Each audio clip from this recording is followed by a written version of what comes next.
नमस्कार, पोर्टेबिलिटी सुविधा युक्त देश के एकमात्र संस्थान इजी क्लासेस में आपका स्वागत है।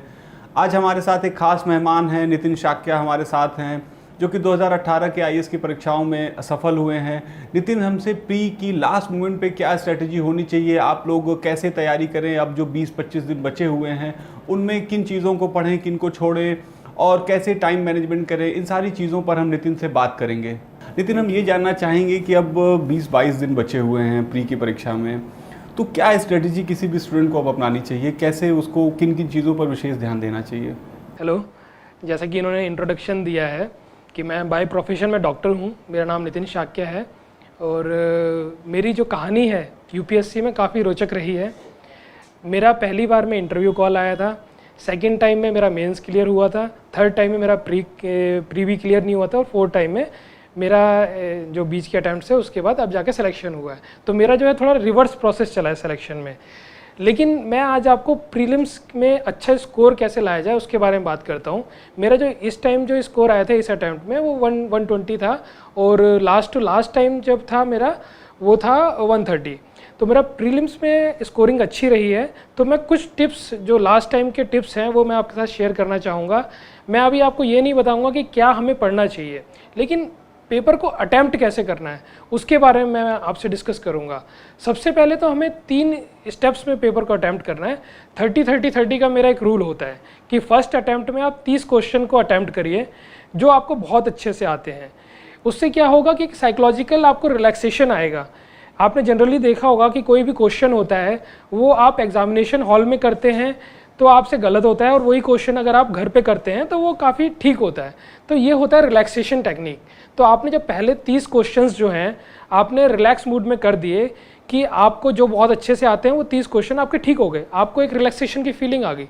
फिर सेकंड अटैम्प्ट में आप अगले 30 क्वेश्चंस को दोबारा से देखिए, उसमें आपको समझ में आएंगे जो थोड़े से डिफिकल्ट क्वेश्चंस हैं। थर्ड स्टेप में जो सबसे डिफिकल्ट क्वेश्चंस जो आपके रह गए हैं उनको आप चेक करिए। तो ये 30-30 की स्ट्रैटेजी जो होती है इसको आप अपनाइएगा तो आपकी जो करेक्ट आंसर देने की टेक्निक है वो काफ़ी ज़्यादा इम्प्रूव होगी। दूसरा जो क्वेश्चन जो पूछा जाता है वो ये पूछा जाता है कि हमें कितने क्वेश्चंस अटैम्प्ट करने चाहिए। तो अमूमन आपको 90+ के करीब क्वेश्चंस अटैम्प्ट करने चाहिए, क्योंकि उससे कम अगर आप करेंगे तो आप वैसे ही स्कोरिंग से आउट हो जाएंगे। क्योंकि कुछ क्वेश्चंस जो होते हैं 5 से 10 क्वेश्चंस वो हमेशा डाउटफुल रहते हैं, जो कोचिंग इंस्टीट्यूट्स कहेंगे ठीक है और वो यूपीएससी वाले गलत कर देते हैं। और जो थर्ड टेक्निक है वो ये है कि कौन से क्वेश्चंस हमें छोड़ने चाहिए और कौन से क्वेश्चंस हमें अटैम्प्ट करने चाहिए। देखिए क्या होता है कि जब आपके 100 क्वेश्चंस आते हैं तो 30 क्वेश्चंस इस तरह के होते हैं जिसमें आपको 100% श्योर होता है कि उसका आंसर क्या है। उसके बाद जो नेक्स्ट स्टेप होता है, जो अगले 30 से 40 क्वेश्चंस होते हैं, उनमें आपको 50-50% चांस लगता है कि ये क्वेश्चन ठीक है या गलत है। तो मेरा मानना है कि ये वाले क्वेश्चंस आप बिल्कुल मत छोड़िएगा। जिसमें आपको 50-50% चांस है उस क्वेश्चंस को अटैम्प्ट करिए, जिसमें आप थोड़ा सा अप्लाई कर सकते हैं अपने माइंड को, उन क्वेश्चंस को अटैम्प्ट करिए। आप कौन से क्वेश्चंस को छोड़ सकते हैं? आप उन क्वेश्चंस को छोड़ सकते हैं जिसमें आपको बिल्कुल ही आइडिया नहीं है या आपको 3 चॉइसेस में थोड़ा सा डाउट है। लेकिन इसके साथ आपको ये चीज़ ध्यान रखनी है कि आपको एटलीस्ट 90 क्वेश्चंस को अटैम्प्ट करना है। तो नितिन, ये तो हो गया कि क्वेश्चन पेपर को कैसे ब्रेक करके देखें और कैसे चीज़ों को करें। एक बड़ी समस्या ये रहती है, स्टूडेंट ये नहीं समझ पाते कौन सा टॉपिक इस समय पढ़े, इस 20 दिन में क्या पढ़ना चाहिए उनको। स्टैटिक पोर्शन पढ़ना चाहिए, करंट अफेयर्स पे ज़्यादा ध्यान देना चाहिए। तो वो स्ट्रेटजी आपने कैसे बनाई थी? आप लास्ट मोमेंट पे क्या पढ़ते थे? देखिए, एग्जामिनेशन के 1 महीने पहले या 20-25 दिन पहले हमें सिर्फ रिवीजन के ऊपर फोकस रखना चाहिए और जो हमारे कोर कॉन्सेप्ट्स हैं, जो स्टैटिक पार्ट है, उसके ऊपर ज़्यादा फोकस रखना चाहिए।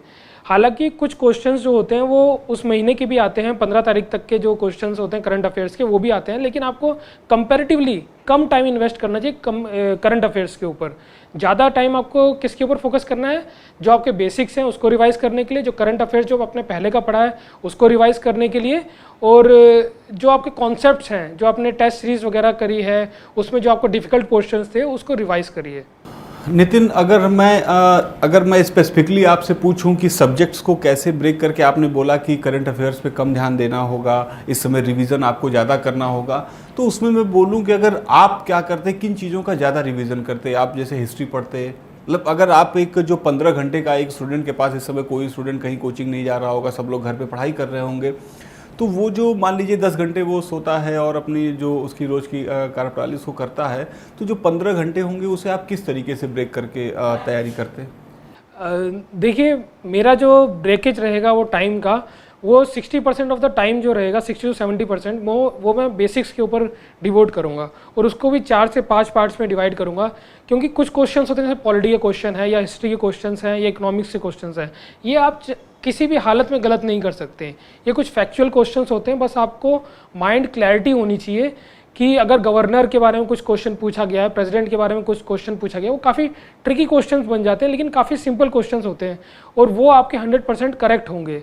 बजाय इसके कि कोई आपको करंट अफेयर का कोई क्वेश्चन आए, तो आप अपना जो स्टैटिक पोर्शन का जो टाइम है उसको डिवाइड करिए पॉलिटी में, इकोनॉमिक्स के बेसिक फंडामेंटल्स को स्ट्रॉन्ग करने के लिए, हिस्ट्री में, ज्योग्राफी एंड एनवायरनमेंट में। तो ये वाले जो टॉपिक्स हैं आपके एकदम ऑन द टिप्स होने चाहिए। आईआर वगैरह के बहुत ही सिंपल क्वेश्चंस आएंगे, साइंस एंड टेक के कुछ क्वेश्चंस आएंगे जो आप थोड़ा सा एप्लीकेशन बेसिस पे आप सॉल्व कर सकते हैं। और करंट अफेयर्स के तो क्योंकि आपने मंथली मैगजीन्स पढ़ी होंगी या कोचिंग इंस्टीट्यूट्स के नोट्स पढ़े होंगे, तो वो आप इजीली अटैम्प्ट कर लेंगे। लेकिन बेसिक्स में आपको गलत नहीं होना चाहिए, क्योंकि ये बेसिक्स जो होते हैं वो सभी को पता होंगे और अगर आप बेसिक्स में गलत करेंगे तो आपका सिलेक्शन होने के चांसेस बहुत कम होंगे। अभी आपसे नितिन बात हो रही थी तो आपने बोला कि इकॉनमी के लिए आपने मनी सर का नोट्स पढ़ा था, तो उस नोट्स ने कैसे मतलब मदद की आपको, जबकि इकॉनमी तो काफ़ी वास्ट है, लोग कई किताबें खरीदते हैं और कई चीज़ें करते हैं। देखिए, आज की डेट में क्या है कि इकोनॉमिक्स के आपके बेसिक फंडामेंटल्स आपके क्लियर होने चाहिए, लेकिन मार्केट में जब मैं सर्च करता था मुखर्जी नगर या राजेंद्र नगर में, तो कुछ ऐसी बुक्स वगैरह नहीं मिलती थी या कुछ नोट्स नहीं मिलते थे। तो मेरे को मनीष सर के नोट्स मिले इकोनॉमिक्स के। उसमें क्या है कि आपके बेसिक फंडामेंटल्स आपके क्लियर कर दिए जाते हैं और उसको अप्लाई कैसे करना है। जो हमारे क्वेश्चंस आते हैं वो एप्लीकेशन बेस्ड क्वेश्चंस होते हैं। तो इस अटैम्प्ट्स में भी और पहले वाले अटैम्प्ट्स में भी ये मनीष सर के जो नोट्स थे वो मेरे को काफ़ी ज़्यादा यूज़फुल हुए थे और मेरे इकोनॉमिक्स के जो क्वेश्चंस थे वो 99% करेक्ट हुए थे।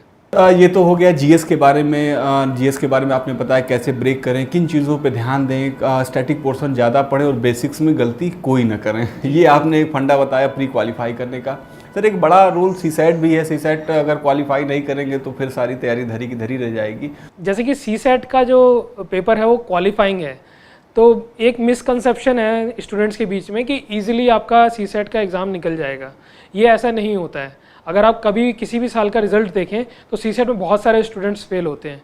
तो सीसैट के पेपर को आपको हल्के में नहीं लेना है, क्योंकि सीसैट का जो पेपर होता है काफ़ी लेंथी भी आता है और कई बार बहुत ट्रिकी भी पेपर रहता है। तो आपको सीसैट की जो प्रैक्टिस होती है वो आप रेगुलर बेसिस पे करिए। जो रीडिंग कंप्रेंशंस हैं उसमें एक हैबिट बनाइए जल्दी पढ़ने की, और उसके जो कॉन्सेप्ट्स हैं उसको अलग से निकालने की और आंसर सॉल्व करने की। और जो मैथ्स के जो रीजनिंग वाले क्वेश्चंस हैं उनकी आप प्रैक्टिस बनाइए और अपना जो अटैम्प्ट्स का रेट है और जो अटैम्प्ट्स की क्वालिटी है उसको इम्प्रूव करिए। आप हफ्ते में एटलीस्ट एक दिन तो आपको सीसैट के लिए देना पड़ेगा। अगर आपके पास 6-7 महीने हैं तो हर हफ्ते संडे को आप दीजिए और सीसैट का एक पेपर जरूर सॉल्व करिए। सीसैट को आप नेगलेक्ट बिल्कुल मत करिएगा। पता चला कि आपने जीएस पेपर 1 में तो आपने काफ़ी अच्छा स्कोर कर लिया और सीसैट में आप 33% से भी नीचे रह गए, तो क्या फ़ायदा होगा। जैसे बात हो रही थी अब 20-22 दिन बचा हुआ है, तो उसमें क्या रोज़ एक पेपर सॉल्व करना चाहिए, 2 पेपर सॉल्व करना चाहिए, मैथ्स पढ़ना चाहिए, कॉम्प्रिहेंशन पढ़ना चाहिए? थोड़ा सीसैट के बारे में डिटेल में सर बताइए।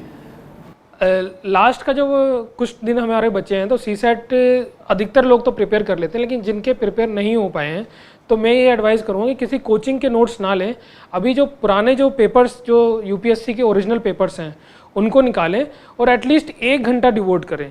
1 घंटा डेली डिवोट करें उन पेपर्स को सॉल्व करने के लिए। उनके आप आंसर्स जो हैं वो कोचिंग से आप कोरिलेट करिए और जो जिस तरह क्वेश्चंस आए हैं बस उनको आप अटेम्प्ट कर लीजिए पिछले 4-5 साल के, और आपका सीसैट का पेपर निकल जाएगा।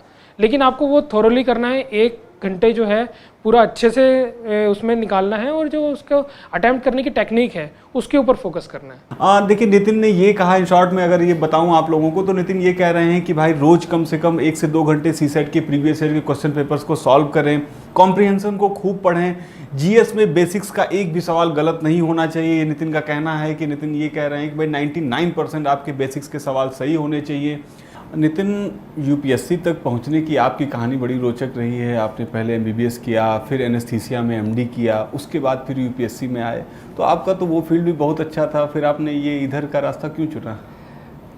देखिए, मैं बहुत ही अच्छे प्रोफेशन से अभी ताल्लुक़ रखता हूँ। एक डॉक्टर हूँ, वेल सेटल्ड हूँ सब समाज में रेपुटेशन भी अच्छी है, इनकम भी मेरी काफ़ी अच्छी थी। लेकिन कुछ पहलू होते हैं समाज में बदलाव लाने के, वो आप बदलाव ला सकते हैं डॉक्टरी प्रोफेशन में, लेकिन आपका जो स्पैन ऑफ कंट्रोल होता है, जो कि आपका इम्पैक्ट होता है, वो काफ़ी लिमिटेड रहता है। अगर आप सिविल सर्वेंट बन जाते हैं तो आप काफ़ी लार्ज स्केल पे वो बदलाव ला सकते हैं। नितिन, यूपीएससी के बारे में अक्सर कहा जाता है कि इसमें आजकल बीटेक के लड़के, एमबीबीएस के लड़के और ये इस तरह के प्रोफेशनल कोर्सेज के स्टूडेंट ज़्यादा आ रहे हैं, ज़्यादातर सेलेक्ट हो रहे हैं, जबकि जिन्होंने बीए किया हुआ है, बीएससी किया हुआ है, ह्यूमैनिटीज़ के स्टूडेंट कम आ रहे हैं। आप भी उसी पीढ़ी को रिप्रेजेंट कर रहे हैं, आप भी एक एमबीबीएस डॉक्टर थे, आपने एमडी किया है, उसके बाद आप यूपीएससी में आए।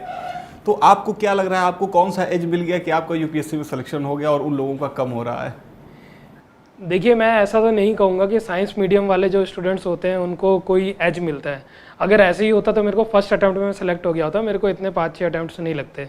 अब मेरे को इतना टाइम क्यों लगा उसके बारे में बताना चाहूँगा कि मैं पेशे से डॉक्टर हूँ, मेरी आईसीयू ड्यूटीज़ होती हैं जो कि काफ़ी हेक्टिक होती हैं। 12 से 16 घंटे तक मेरे को ड्यूटीज़ करनी होती थी। साथ में मैं एनजीओज़ के साथ भी जुड़ा था। हम लोग स्लम्स के और बेगर्स के जो बच्चे होते हैं उनको पढ़ाते हैं स्लम्स टू हार्वर्ड कैंपेन में, और हम लोग सीनियर सिटीजन्स के लिए भी काम करते हैं। खसगुल्ला क्लब हमने, डे केयर फैसिलिटीज़ हमने स्टार्ट करी है। ये सब हमने वॉलंटरी लेवल पे किया है। तो इतना सब करने के बाद भी मेरे को हार्डली 1 या 2 घंटे का टाइम मिलता था पढ़ाई का, उसको मैं सिविल सर्विस की प्रिपरेशन में अप्लाई करता था।